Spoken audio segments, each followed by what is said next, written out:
अभी आप अज्ञान से युक्त हैं, इसलिए आपको ऐसा लगता है कि अगर अमुक अमुक भोग मिल जाए, अमुक अमुक सुख मिल जाए संसार का, तो हम सुखी हो जाए। लेकिन जिनको वो भोग प्राप्त है, जिनको वो सुख प्राप्त है, वो उनमें सुखी नहीं है।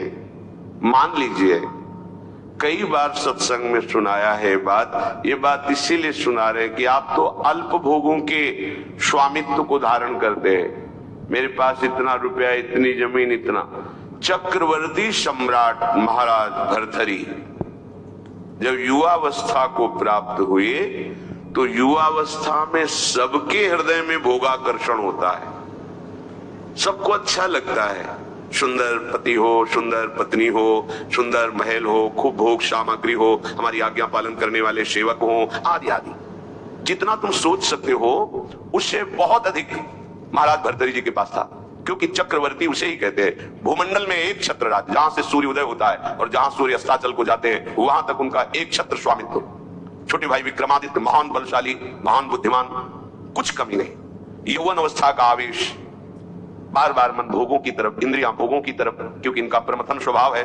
प्रमथन में मत देना, व्याकुल कर देना। जिस भोग का स्फुरण हुआ, संकल्प बना, क्रिया के लिए व्याकुल कर देना। ये प्रमथन स्वभाव वाली इंद्रियां भी हैं और प्रमथन स्वभाव वाला मन भी है।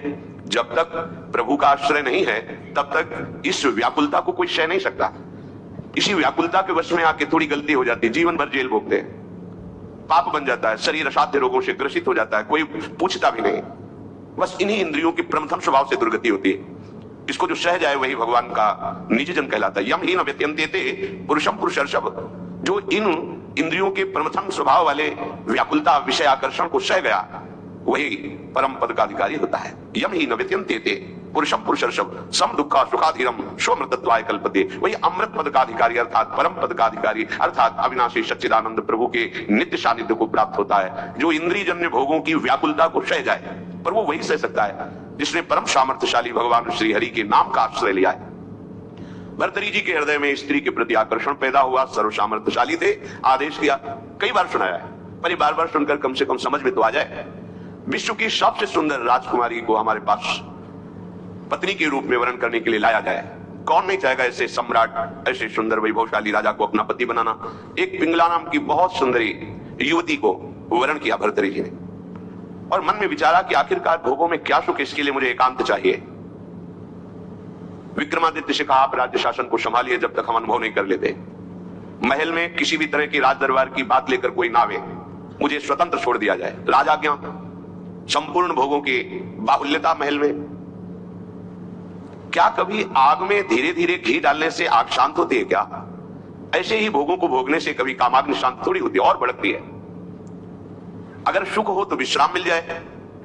एक दिन पिंगला काफी समय व्यतीत होने के बाद वो अपनी महल की पीछे खिड़की से झांक रही थी। पीछे अश्वशाला थी, वहां घोड़ों की रक्षा सेवा कराने वाला अश्वपति अपने सेवकों के द्वारा घोड़ों की देख रेख, उनकी सेवा कराता था। बहुत ही हष्ट-पुष्ट जवान। पिंगला देखकर आसक्त हो गई, एकांत में मिलने लगी। जब महाराज विश्राम को होते तो एकांत में मिलने लगी। गुप्तचरों के द्वारा ये बात जब विक्रमादित्य को पता चली तो बहुत अंदर से पीड़ित हुए कि क्या करूं, अगर मैं कुछ कहता हूं तो कहीं संशय न कर लिया जाए, अगर कहता नहीं हूं तो ये राजा के प्रति बहुत ही बड़ा विश्वासघात हो रहा है, और वो मेरे भ्राता हैं, मैं ऐसा सह नहीं सकता। एकांत में मिलने की प्रार्थना की। बहुत प्रवीण थी पिंगला, समझ गई। महाराज ने कहा, आज मेरा भाई मेरे से मिलना चाहता है, पता नहीं क्या समस्या है। उनका मुझे पता है, जाइए पहले आप पूछ कर आइए। राजा को आश्चर्य हुआ, मेरे तक बात नहीं पहुंची, इसको पता है। बहुत प्रवीण थी, पर विषयों में प्रवीणता कोई प्रवीणता नहीं कहलाती। प्रवीणता तो विषयों के त्याग की होनी चाहिए। बुद्धिमत्ता गड्ढे में गिरने की नहीं होती, बुद्धिमत्ता उसे निकलने की होती है। विक्रमादित्य ने कहा कि मेरी बात पर विश्वास किया जाए महाराज, जो महारानी पिंगला है इनका चरित्र ठीक नहीं है, ये अश्वपाल से संबंध रखती हैं, ऐसा मुझे गुप्तचरों के द्वारा पता चला है। आवेश में अंदर गए। रानी ने कहा, हम बता रहे हो, क्या बता रहे होंगे? वो यही बता रहे होंगे कि अश्वपाल से हमारा गलत संबंध है। ये तुम्हें कैसे? मुझे पता है। कैसे पता है? देखो, हम आपको प्रमाणित नहीं करती, पर आपके भाई चरित्रहीन है। नहीं, इसका प्रमाण चाहिए। आप ऐसे पवित्र भाई के ऊपर ऐसी बात नहीं लगा सकती। तो धन दे करके किसी राज सैनिक को अपने अनुकूल करके किसी एक सदगृहस्थ परिवार को इस बात पे राजी किया कि तुम सभा में कहो कि हमारे बहू को ये राजपद पर होने पर गलत दृष्टि रखते हैं, गलत आचरण करते हैं, नहीं तो तुम्हारे पूरे परिवार को मरवा दूंगी। वो महारानी पद में है, अगर ऐसा बोला तो सब सुविधाएं आपको दे देंगी। वो बेचारा राज भय के कारण ऐसा ही बोला। महाराज की आसक्ति थी पिंगला में, भर्तृहरि जी की।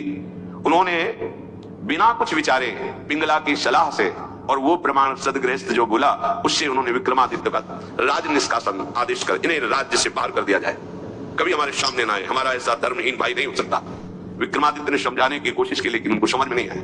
अब तो स्वतंत्रता, लेकिन जो धर्म युक्त होता है भगवान उसकी रक्षा करते हैं। एक ब्राह्मण तपस्या कर रहा था धन लाभ के लिए, देवराज इंद्र प्रकट हुए और उन्होंने कहा कि ये लो अमृत फल, तुरंत ध्यान हो गए। ब्राह्मण ने कहा वैसे ही दरिद्र हूं, भूखे मर रहा हूं, अमर होके क्या करूंगा, मुझे तो धन चाहिए था। तो चलो विचार आया भगवत प्रेरणा से कि ये फल हम महाराज भर्तृहरि जी को दे देते हैं, अगर धर्मात्मा राजा बहुत काल तक अमर रहेगा तो प्रजा सुखी रहेगी। राज दरबार में तपस्वी ब्राह्मणों के लिए कहीं कोई रोक टोक नहीं थी। वो गए महल में मिलने की आकांक्षा की, तुरंत आदर सहित महाराज भर्तृहरि उपस्थित थे, आज्ञा कीजिए। और उनका हमने तपस्या की थी धन प्राप्ति के लिए, पर मिला ये मुझे अमृत फल, क्या करूंगा अमर होकर, वैसे ही गरीब हूं। हमारी इच्छा है कि आप जैसे धर्मात्मा राजा यदि अमर रहेंगे तो प्रजा का पुत्रवत पालन करेंगे, और मुझे धन चाहिए तो आप धन दिला दीजिए और ये अमर फल ले लीजिए। अविश्वास की कोई गुंजाइश नहीं थी क्योंकि तपस्वी ब्राह्मण थे। महाराज भर्तृहरि ने आदेश किया जितना ये धन चाहे इनको दे दिया जाए। अमर फल लेकर एकांत में विचार किया कि मेरा संपूर्ण मन तो पिंगला में लगा हुआ है, मैं अमर होकर क्या करूंगा। यदि पिंगला अमर हो जाए तो जब तक जीवित रहूंगा ये हमारे साथ रहेगी। पिंगला को बुलाया और कहा महारानी ये फल खा लीजिए, हमारे देश के ब्राह्मण की तपस्या से ये अमर फल मिला है, इससे तुम मरोगी नहीं, अमर हो जाओगी। उनका आपको पता है कि अमर फल ऐसे नहीं पाया जाता, स्नान आदि करके देवार्चन करके हम पालेंगे, दे दीजिए। ले लिया। पिंगला ने विचार किया कि अगर मेरा मित्र अश्वपाल अमर हो जाए तो फिर हमारा मिलन होता रहेगा। एकांत में जब अश्वपाल मिला तो उसको अमर फल दे दिया कि तुम पालो इसे। उसने भी काम पालेंगे, लेके चला गया। और उसकी परम आसक्ति थी महाराज के दरबार की नर्तकी वैश्या से, नवयुवती अत्यंत सुंदर। उसने उस वैश्या को बुलाया अश्वपाल ने और कहा कि अमर फल मुझे प्राप्त हुआ है, मैं अमर होकर क्या करूंगा, मेरी आसक्ति तो तुम्हारे में है, तुम इसे पालो, अमर हो जाओगी, तो जब तक मैं जीवित रहूंगा तुम्हें देखता रहूंगा, तुमसे मिलता रहूंगा। वैश्या ने फल ले लिया। वैश्या ने विचार किया मैं जिस दरबार की नर्तकी हूं तो अमर होकर क्या करूंगी, नाचती ही तो रहूंगी, अगर मेरा महाराज अमर रहे तो अच्छा रहेगा। नर्तकी ने उनके निज महल के अंगरक्षक से कहा कि मुझे महाराज से मिलने की प्रार्थना की जाए और मिलाया जाए। महाराज कृपा करके मिले, क्या बात है। तो उनका मैं आपके दरबार की नर्तकी हूं, मुझे अमर फल मिला है, मैं आपको देना चाहती हूं। होश उड़ गए महाराज के, वही अमर फल। वैश्या से कहा कि तुम्हें किसी भी तरह का दंड नहीं दिया जाएगा, पर तुम सत्य बोलो, ये अमर फल कहां से प्राप्त हुआ है। उनका ये अमर फल मेरा एक मित्र है जो राज परिवार के घोड़ों की सेवा कराता है, अश्वपति, उसने हमें दिया है। ओ महल के पीछे ही था अश्वशाला। महाराज समझ गए। उसको बुलाया अश्वपति को और कहा भाई वैसे तो खड़े खड़े हम तुम्हारे सैकड़ों टुकड़े करवा सकते हैं, पर हम तुम्हें क्षमा करते हैं यदि तुम हमें सच्ची बात बता दोगे कि तुम्हें अमर फल कहां से प्राप्त हुआ है। डरते हुए भयभीत होकर उसने कहा महारानी पिंगला ने दिया। खुश हो गए। ओहो, मुझ चक्रवर्ती सम्राट से ये तृप्त नहीं है, अश्वपाल से आसक्ति, अश्वपाल महारानी पिंगला से आसक्त नहीं है, वैश्या से। धिक्कार है इस काम को। सभा में कलम पधार रहे ऐसी घोषणा कर दी जाए और गुप्तचरों को भेजा कि विक्रमादित्य जहां भी किसी भी जंगल में कहीं भी खोज कर लाया जाए, हम उसे क्षमा याचना करेंगे, वो मेरे भाई हैं, मेरे से गलती हो गई।